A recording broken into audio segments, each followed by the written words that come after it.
Now at 5, it's our Hero Fund USA Telethon. We'll explain how you can donate to help area first responders. Plus, a call for better communication between the Carthage City Council and the Water and Electric Plant Board. And the EPA is checking yards in Baxter Springs, Kansas for lead contamination. The 4 states' most watched news starts now.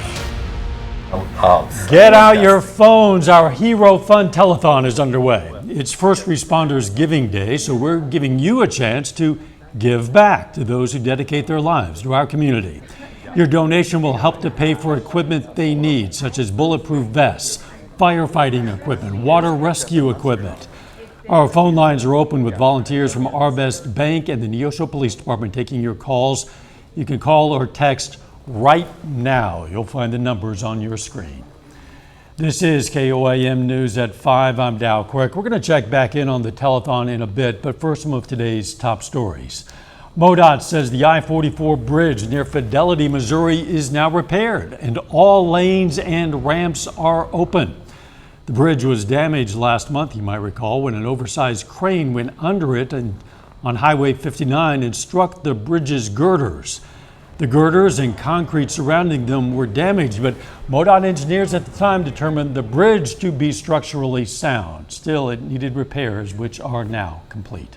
The EPA is checking yards in Baxter Springs, Kansas for lead contamination. Parts of Cherokee County are on the national priorities list due to previous lead contamination. Years ago, the area was home to one of the largest lead and mining districts. After a cleanup effort a few years ago, the EPA is back for lead testing. Lead, zinc, and cadmium, they're 3 metals, and those are the primary contaminants of concern associated with the historic mining in this area. And so they're all naturally occurring, and they're the ones that pose the most risk to human health and the environment. With regard to the Cherokee County Superfund site. The agency also encourages everyone, especially children, to be tested for lead contamination by visiting their local health center. The Carthage City Council says they want to improve communication between the Water and Electric Plant Board and the council. That's in the wake of the back and forth between the board and the council that led to some confusion about whether utility workers would get pay raises. You might recall at one point the council decided to dismiss board members, then reversed that decision under public pressure. The mayor hopes better communication can help the city avoid similar conflicts in the future. The board had given the general manager the authority to develop the salaries and approve, and they approved them through him, which was not communicated. We were not. That's where the miscommunication was. We're going to hear more from the mayor of Carthage tonight at 6. Some of us, quite a few of us, got some rain overnight. Let's check in with Chloe Arroyo. Yes, and unfortunately, or fortunately in terms of rainfall, we may see some more thunder boomers heading into tonight.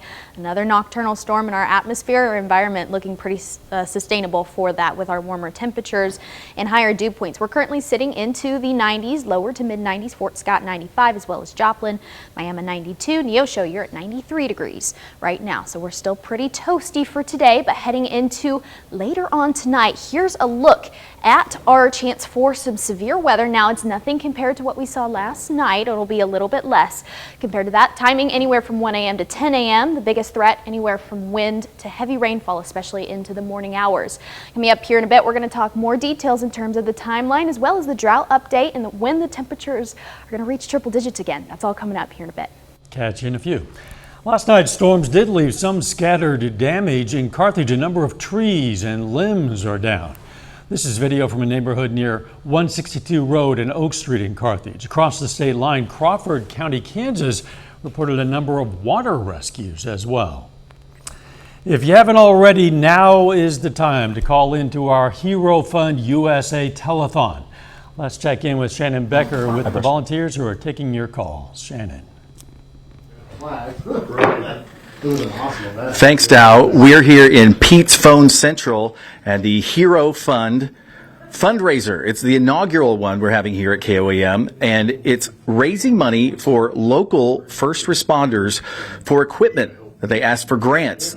Hero Fund USA was started in 2016 in Overland Park, Kansas. They're a nonprofit 501c3 organization, and they help other nonprofits, of course, like fire departments and police departments, bulletproof vests, firefighting tools, water rescue equipment, also technology like drones, thermal imagers, radios.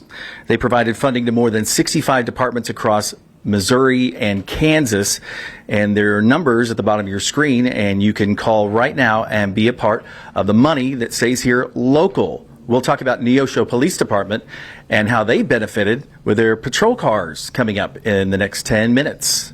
In Joplin, I'm Shannon Becker, KOAM News Now. Shannon, thank you so much. President Biden is in Finland celebrating that country's admittance into NATO.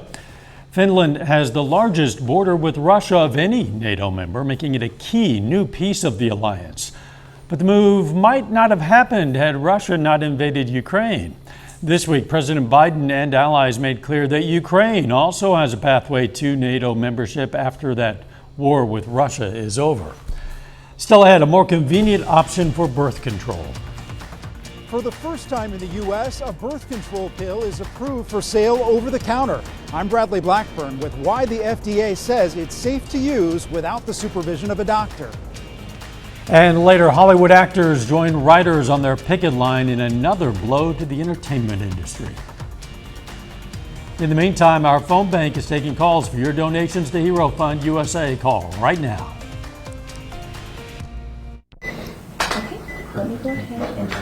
Welcome back to Pete's Phone Central. This is Hero Fund USA, and we're raising money for local first responders.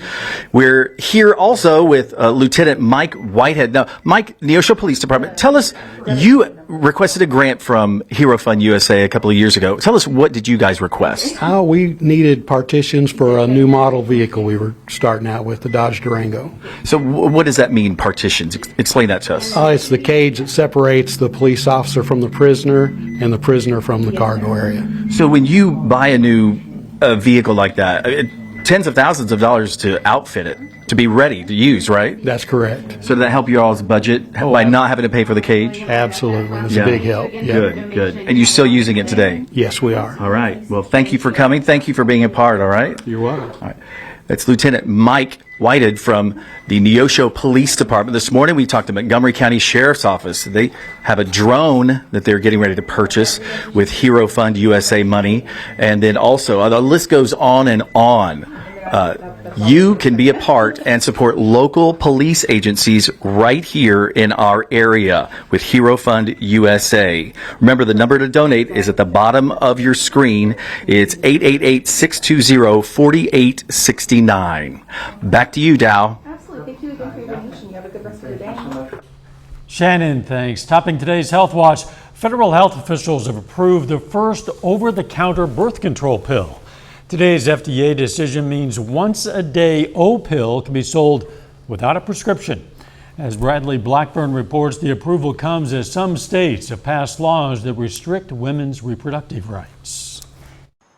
Thursday's approval by the FDA applies to the drug O-pill, a progesterone-only birth control pill. In May, an FDA panel of health experts unanimously recommended it should be sold without a prescription after the drug maker Perrigo presented years of research showing women could understand and follow instructions for using the pill.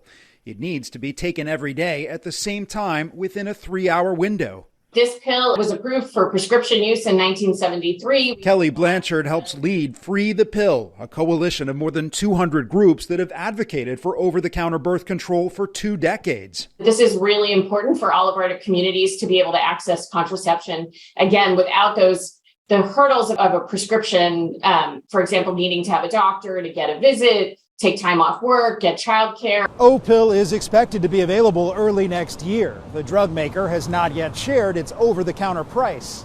The FDA's approval follows the U.S. Supreme Court's overturning of Roe v. Wade. 26 states have since banned or limited abortion access, putting the FDA under increased pressure to ease access to birth control. The CDC estimates about 45% of U.S. pregnancies are unintended. The Catholic Medical Association raised objections to O-pill and says it's concerned for the health and safety of women across the United States. Bradley Blackburn, CBS News, New York. Now, generally, over-the-counter medications are less expensive than prescription drugs. It's unclear if insurance companies will cover Opill. And that is a look at today's health news. A little later, why Hollywood actors are joining the Writers Guild and taking to the picket lines. Well, we've got another chance for overnight thunderstorms. I'll have the timeline and more coming up next. And volunteers are standing by to take your phone calls for our Hero Fund USA Telethon.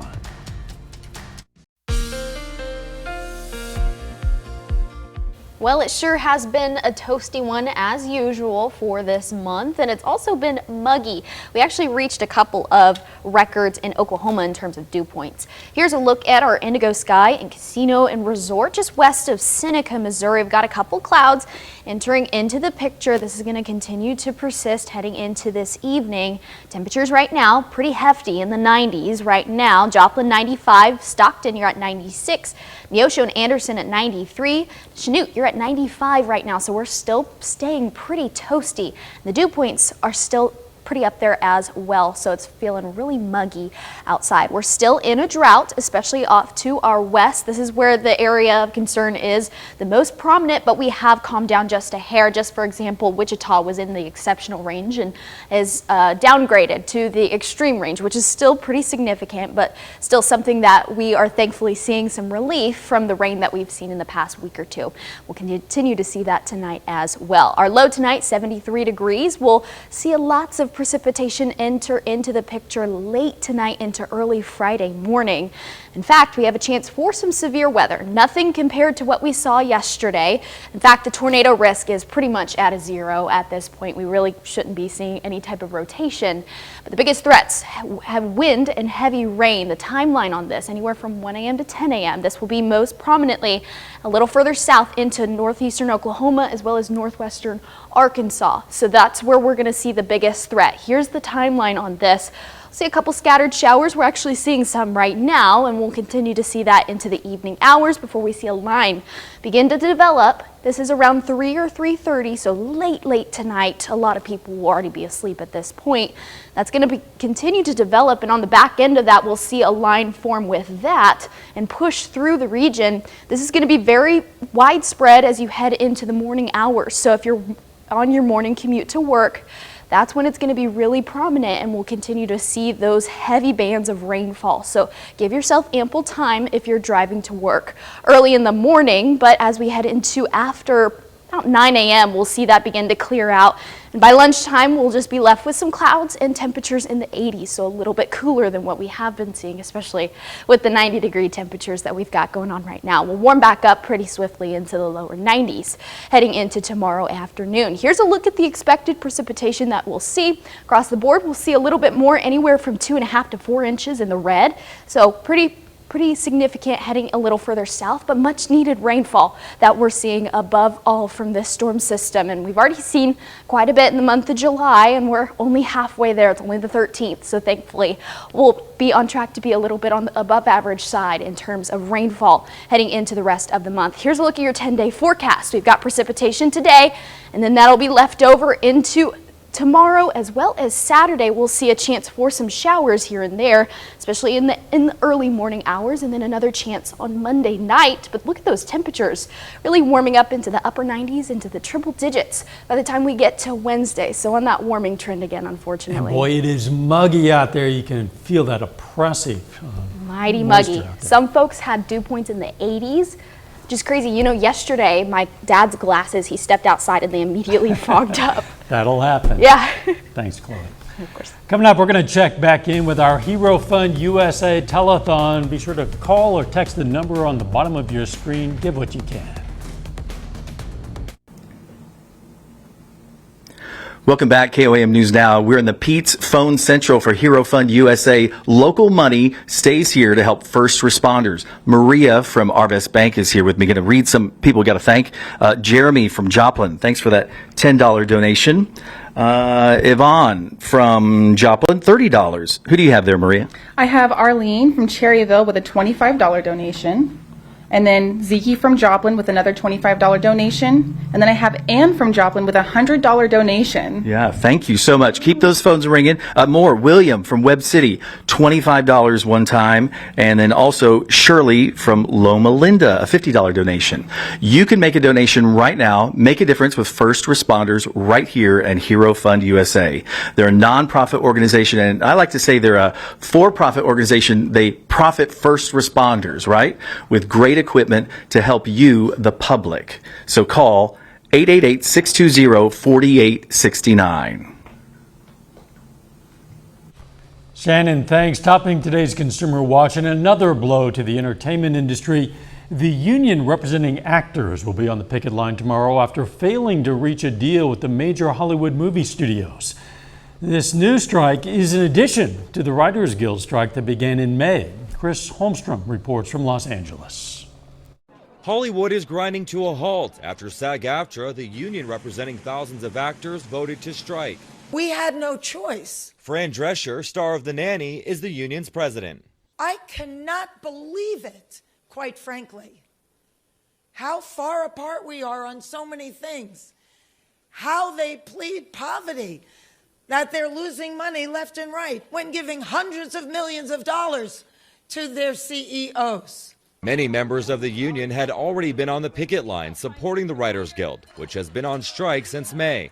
They've been incredibly helpful and they've bolstered our numbers. Like the WGA, the Actors Union wants increases in basic pay, higher residuals for streaming content, and protection surrounding the use of artificial intelligence. The labor action comes as Hollywood struggles to adjust to major changes in the entertainment industry. Theatrical box office is still down 25% or more versus pre-COVID.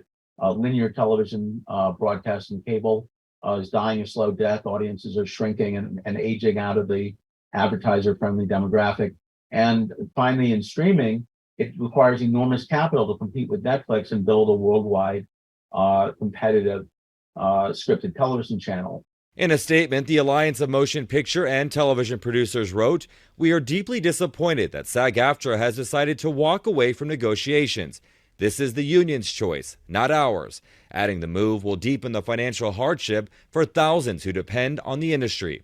Chris Holmstrom, CBS News, Los Angeles. In anticipation of the looming strike, the London premiere of the new Christopher Nolan film Oppenheimer was moved up an hour so the cast could walk the red carpet before the union board's announcement. Twitter wants a federal court to end the company's consent agreement with the Federal Trade Commission. In 2022, Twitter and the FTC settled a privacy dispute after regulators accused Twitter of misusing account security information. Then last summer, the FTC opened an investigation into Twitter over allegations that have violated the terms of that agreement. Twitter is asking the court to stop the investigation and terminate the agreement. Final check of the forecast next.